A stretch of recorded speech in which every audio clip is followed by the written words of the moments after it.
welcome to the Building Service Podcast. I am Paul Puccioni, otherwise known as Pooch, and with me is my business partner, old mate, complete embarrassment, waste of space, basically, Chris E.W. Jowett. How are you, mate? I'm fine, old sport. I'm fine, yes. And I've got a question for you. But now then, people, listeners, before we got this far, we have to, because I'm miles away, but Pooch and I aren't even in the same county as each other at the moment. We coordinate our sound by him clapping, because we can see each other on FacePad or whatever it's called. And he claps, and those claps coordinate the two soundtracks. Now, FacePad. Yeah, if you like.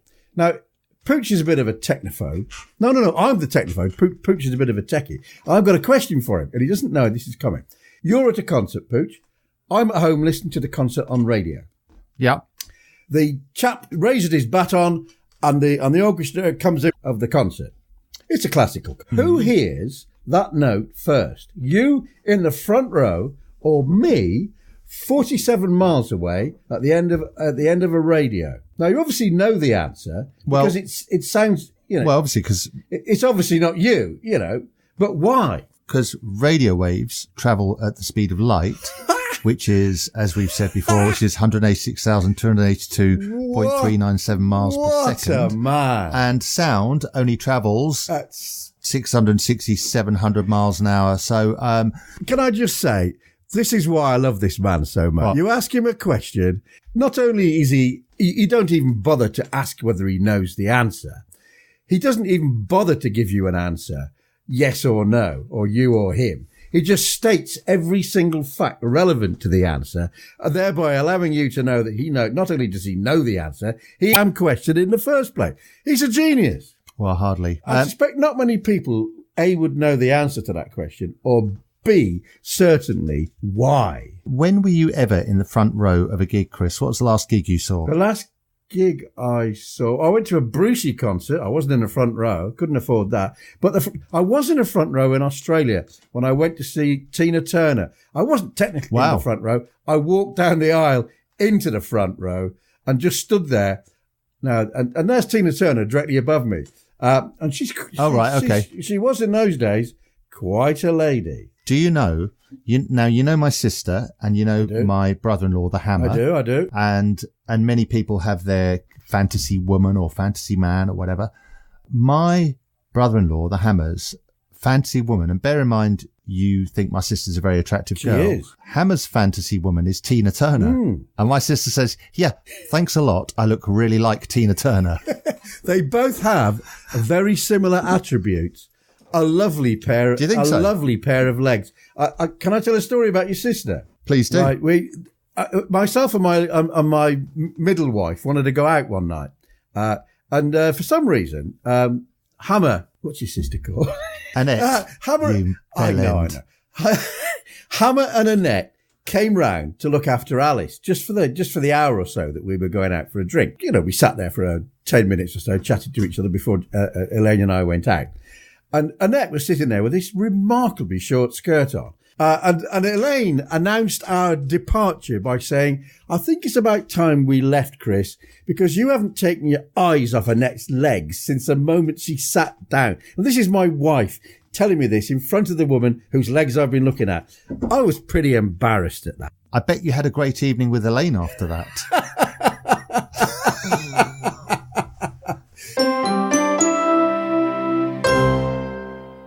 I think maybe she was used to me at that point. So, Chris, I think we should get to some building, and I can't find a segue for my sister's thighs to talking about kitchens, other than probably at some point my sister's got thighs and has been in a kitchen. So, Chris, today we're talking kitchens, and other than a loft conversion or an extension, perhaps, that's maybe the most money you'll ever spend on your house. Kitchens ain't cheap. No, they're not. And it's the first thing that the lady of the house, who essentially gets whatever she wants, of course, wants in a new house. If the kitchen isn't right, she wants a new one. That's a sexist thing. It is sexist, Chris, because I'm the man of the house and, well, not in the sense that I'm in charge, because obviously my wife and I are completely 50-50 on every single decision she makes. Good lad. That was good, Pooch. But but I use the kitchen more than my wife. I love cooking. However, is this a lifestyle thing? I mean, kitchen basically has a sink, it has a washing machine, it has a cooker. What do you think about the whole lifestyle thing, Chris, with regard to spending money on kitchens? What do I think about lifestyle? The word itself, it stinks. It's a nonsense word, but kitchens are pretty damn important, I suppose. I spent a fortune on our kitchen, doing all the work myself.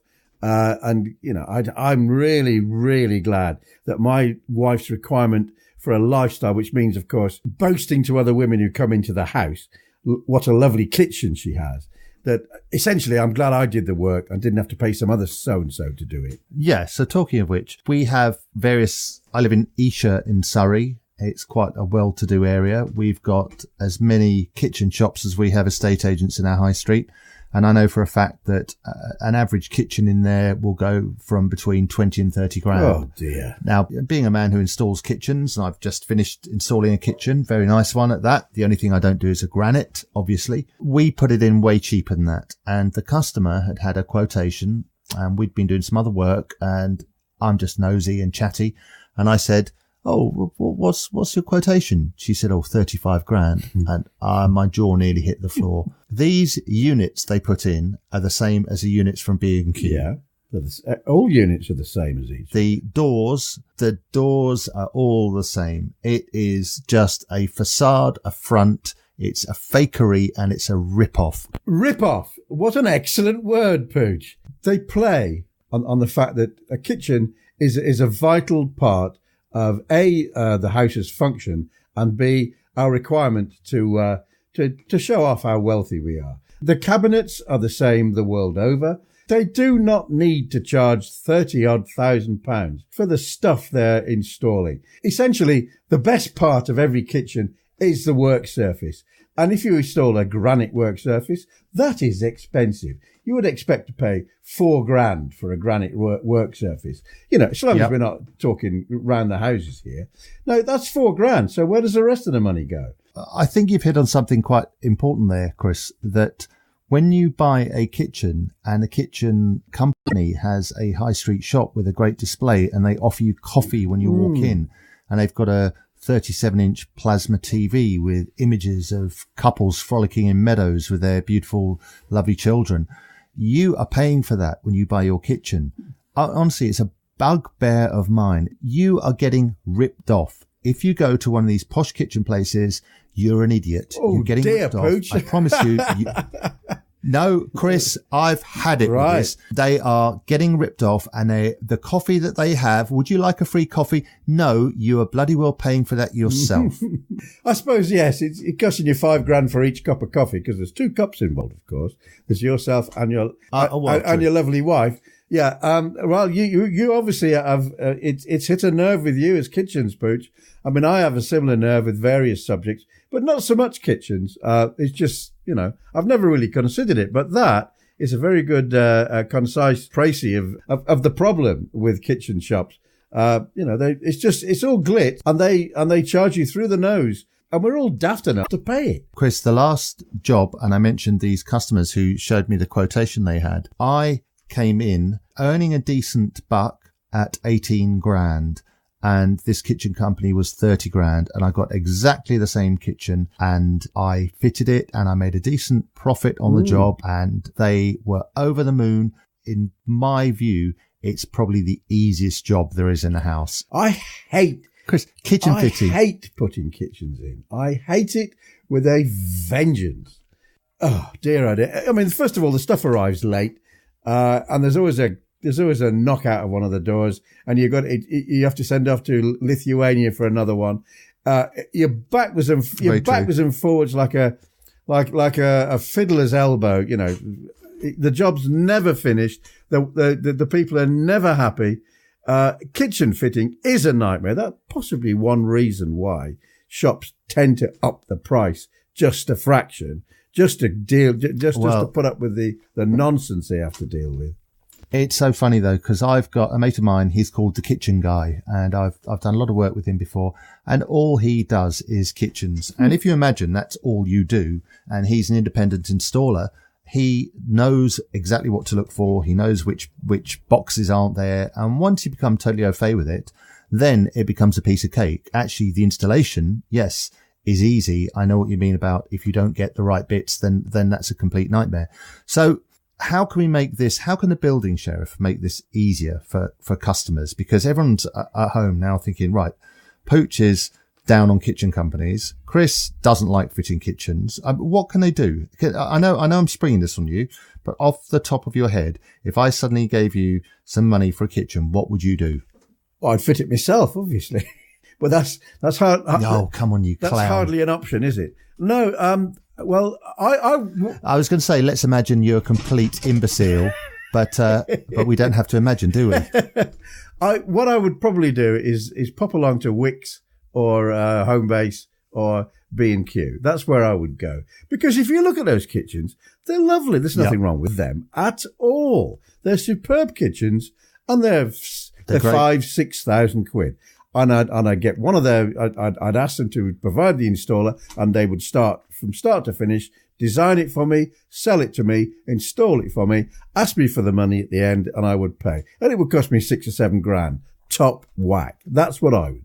Okay. So I would say the inside track here, what I would do, and please, this is not illegal. It might be a bit sneaky. I would go to Wickes and B&Q. They provide an excellent measuring up service. They will come around to your house and design and talk to you about exactly what you want. They'll sit at your old countertop and they'll say, we can look this amazing, make this look amazing. And they will then send you an emailed PDF of how your new kitchen should look. Then I would ask all my friends, family, neighbours, get my local builder in who knows what he's doing, a reputable guy, and say, right, that's what I want. Can you give me a price? And I would compare his price with the price of the kitchen fitters. If they were similar, I would go with the B&Q guys because just out of honour, they've actually done a bit of work. But if they were way more expensive from the DIY sheds, I would then go with the builder. Yeah, okay. So providing you knew that the builder fitted kitchens now and again at least. Oh, agreed.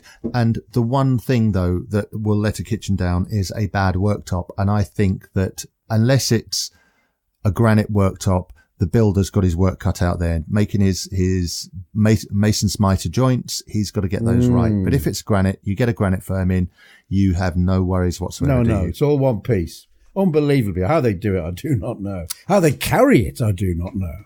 We just had a massive Great Island come in, and that was 350 kilos. Ooh. But what makes me laugh is the granite firm turn up with 2 blokes and they say, oh, we got this massive slab here. Can you give us a hand? And I go, no, I'm sorry, not giving you a hand. I said, my back's knackered as it is. I got blokes here. Why should I help you? And I say to the guys, obviously, no disrespect to you. So I make them bring their governor up and bring 2 more blokes out. I mean, it's just ludicrous. You are a nasty piece of work on the Quiet Pooch, aren't you? I am today. Now, Chris, in a kitchen, what's the best thing you've ever cooked? Well, I know you have one recipe. You have one recipe. Well, you know more than I do. Well, I cooked a steak once. No, your spag bol recipe. My spag bol recipe? I've never cooked a spag bol in my life, mate. I thought you had. I thought it involved a tin of soup. Yes. Now that my first wife used to put a tin of Campbell's oxtail soup in. Yeah, lovely as well. Yes. It's all coming back. I couldn't, and it was delicious, to be honest. And I've never been able to tell my second wife or my third wife that my first wife did this because, of course, what's the best way to get your spag bol served on the floor? Really cold and without oxtail soup. So Jan makes me a spag bol next Wednesday, and I say, this isn't bad. This isn't bad, Chucky egg. But Sarah used to put a tin of, and that's as far as I get, of course.